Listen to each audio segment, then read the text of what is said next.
Deuteronomy chapter 17. You shall not sacrifice to the Lord your God a bull or sheep which has any blemish or defect, for that is an abomination to the Lord your God. If there is found among you, within any of your gates which the Lord your God gives you, a man or woman who has been wicked in the sight of the Lord your God, in transgressing his covenant, who has gone and served other gods and worshipped them, either the sun or moon, or any of the host of heaven, which I have not commanded, and it is told you, and you hear of it, then you shall inquire diligently. And if it is indeed true and certain that such an abomination has been committed in Israel, then you shall bring out to your gates that man or woman who has committed that wicked thing, and shall stone to death that man or woman with stones. Whoever is deserving of death shall be put to death on the testimony of 2 or 3 witnesses. He shall not be put to death on the testimony of 1 witness. The hands of the witnesses shall be first against him to put him to death, and afterwards the hands of all the people. So you shall put away the evil from among you. If a matter arises which is too hard for you to judge, between degrees of guilt for bloodshed, between one judgment or another, or between one punishment or another, matters of controversy within your gates, then you shall arise and go up to the place which the Lord your God chooses, and you shall come to the priests, the Levites, and to the judge there in those days, and inquire of them.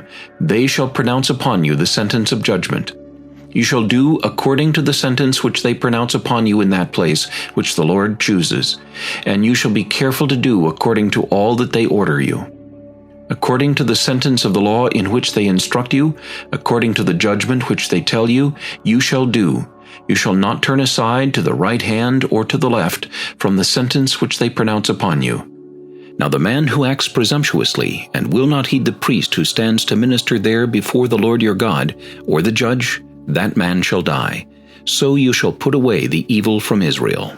And all the people shall hear and fear, and no longer act presumptuously. When you come to the land which the Lord your God is giving you, and possess it, and dwell in it, and say, I will set a king over me, like all the nations that are around me, you shall surely set a king over you whom the Lord your God chooses. One from among your brethren you shall set as king over you. You may not set a foreigner over you who is not your brother. But he shall not multiply horses for himself, nor cause the people to return to Egypt to multiply horses. For the Lord has said to you, you shall not return that way again.